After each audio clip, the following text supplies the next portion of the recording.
سبحان اللہ، میں آپ کو کہہ رہا ہوں جو توجہات کر رہے ہیں مجھ حقیر پر۔ صاحبان گرامی اب منزل پہلی کیا ہے؟ کفر سے نکلا بندہ مسلمان بن گیا، مسلمان ہونے کے بعد کیا زندگی خالی اتنا ہی ہے کہ میں مروں تو مجھے کلمہ نصیب ہو جائے اور میں چلا جاؤں سیدھا مدینہ کی گلیاں دیکھوں اور وہاں جناب حلیمہ کے سلسلے دیکھوں اور قبر میں چلا جاؤں؟ کیا میری یہی منزل ہے؟ قرآن نے کہا ہے نہیں نہیں، اپنی روحانی ارتقائی منزل کو آگے بڑھا۔ مسلمان ہے تو کوشش کر مومن بن جا۔ ماشاءاللہ، پوری زندگی کسوٹی یہی ہے کہ میں مسلمان مر جاؤں، لیکن آگے بڑھ۔ کیا بن؟ اچھا اگر مومن بن گیا تو بس اس پہ ہی ناز نہ کر میں تو مومن ہو گیا، میرے لیے تو کافی ہے میں مومن ہوں۔ نہیں، قرآن کہتا ہے مومن ہے آگے بڑھ، زاہد بن جا، عابد بن، متقی بن، عارف بن۔ اس لیے کہ میں اللہ نے بہت ساروں میں سے جب چننا شروع کیا تو میں اللہ نے تھوڑے سے مسلمان چنے، پھر میں نے ان تھوڑے سے مسلمانوں میں سے چننا شروع کیا تو میں نے تھوڑے سے چن کے صرف مومن چنے، پھر میں نے مومنوں سے چننا شروع کیا تو صاحبان گرامی تقریر بہت بلند ہے، سماعتیں میرے ساتھ رکھیے گا۔ میں نے مومنوں سے چننا شروع کیا تو میں نے ان میں سے زاہد چنے، میں نے زاہدوں میں سے بہت کم رہ گئے تو ان میں سے میں نے عابد چنے، عابدوں میں سے بہت کم رہ گئے تو میں اللہ نے پھر عارف چنے، عارفوں میں سے بہت کم رہ گئے میں اللہ نے ان میں سے ولی چنے، پھر ولیوں میں سے چنتے چنتے بہت کم رہ گئے تو میں نے ان میں سے نبی چنے۔ اب جب نبی چننے کے بعد ان میں سے کم رہ گئے تو میں نے رسول چنے، جب رسول بہت کم رہ گئے تو میں نے ان میں سے 5 اولے العزم چنے، جب 5 اولے العزم میں سے پھر چن لیا تو میں اللہ نے ایک ایسا بنا کر کلام ہی توڑ دیا، نہ اس جیسا کوئی ہو سکتا ہے نہ کوئی اس جیسا بن سکتا ہے۔ ماشاءاللہ،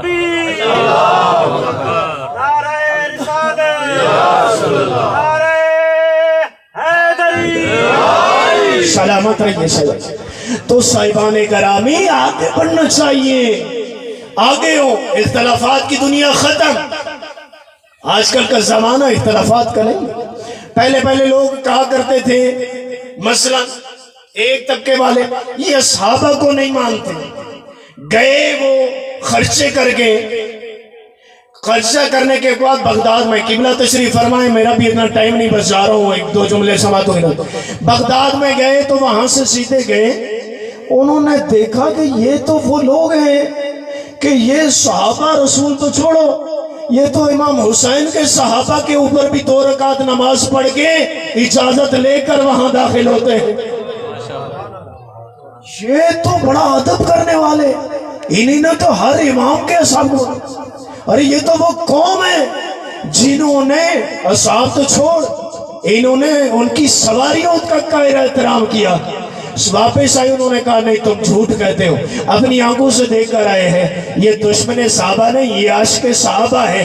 فرق صرف اتنا ہے کہ یہ پرکھتے ہیں چونکہ مومن ہے کہ کہیں کسی ماننے والے کے نظریے میں ذرہ برابر دشمن زہرا کی آمیزش کی بو تو شامل نہیں۔ جو ہے صاحبان گرامی، اب دوسری طرف پھر دیکھا گیا کہ لگے یہ لوگ اہل بیت کو نہیں مانتے، سارے اہل بیت کو مانتے ہیں۔ تو جو ہے صاحبان گرامی یہ کل، اور ہر بندہ اپنی عقیدت سے ہاں سمجھنے والا ہے، ہر بندہ شانے سے شانہ ملانے والوں کو بھی مانو اور شانے پر چڑھ کر بیٹھنے والوں کو بھی مانو، تب جا کر پتہ چلتا ہے در والے کا مقام کیا ہے، گھر والے کا مقام کیا ہے۔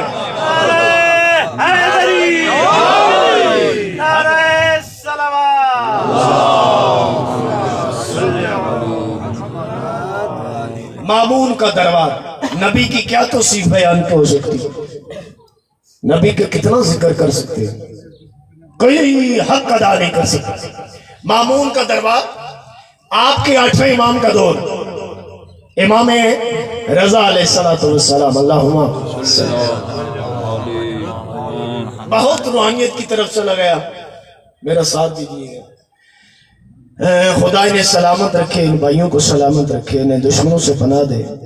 آپ یہاں جتنے بھی قریب ہیں آغا جان کی سرپرستی میں سب کو مولا سلام دے. مامون کا دربار ہے, دربار میں ہزاروں لوگ نہیں, لاکھوں لوگ بیٹھے. اچانک مامون کے دربار میں خوشبو پھیلنے لگی. اس خوشبو نے ہر بندے کو اپنی طرف متوجہ کر دیا. کوئی ادھر کہہ رہے ہیں عجیب سی خوشبو, کوئی دوسرے کو کہہ رہے ہیں یار عجیب سی خوشبو ہے. خوشبو یوں جیسے سٹیج لگا ہے, سٹیج تک پہنچی, وہاں پر بیٹھے ہوئے کرسیوں کے افراد تک پہنچی, مامون تک پہنچی. اس نے جو بندے تقریریں کر دی انہیں رو کر کہنے لگا ایسی خوشبو کبھی پہلے نہیں سنی, یہ کہاں سے جھونکا آ رہا ہے خوشبو کا اتنا پیارا, یہ کہاں کی خوشبو آ رہی ہے. ہم اس نبی کا کیا ذکر کر سکتے, یہ لگے کہ یہ کدھر سے خوشبو آ رہی ہے اتنی پیاری. اتنے میں مامون خود اٹھا, بادشاہ اٹھ کر کہنے لگا یہ سلطنت مسلمانیہ کی 10ویں کڑی کا بادشاہ تھا, بہت زیادہ رہے. آگے کوئی یہ نہیں کہ کافی تھے, مسلمان ماننے والے لوگ, حج کرنے والے نیک افراد بیٹھے سے. اس نے خود گیا اور اعلان کیا اتنی پیاری خوشبو اگر کوئی بندہ بیچنا چاہے, یہ جتنے تھیلے بھرے ہیں ہیرے جواہرات سونے کے, یہ سکے, یہ درہم و دینار سارے دوں گا اگر کوئی بندہ خوشبو دینا چاہے. پہلے بتائے کہ کس کے پاس ایسی خوشبو ہے, یا یہ کہاں سے آئی ہے اتنی خوشبو کہ پورے دربار کی ہم نے جتنی خوشبو لگائی تھی یہ اس پر غالب آ گئی. ایک بندہ آگے سے مسکین سا, اس نے ہاتھ کھڑا کیا, کہا کھڑا ہو جا, کہا خوشبو بیچے گا. کہنے لگا صاحب بیچنے کے لیے لے کر دربار میں آیا تاکہ آپ نے جتنی خوشبویں لگائی ہیں پتہ چل جائے کہ خوشبو کون سی پیاری. کہا کتنے میں دے گا, کہا جو آپ نے قیمت لگائی ہے یہ کم ہے, میری خوشبو مہنگی.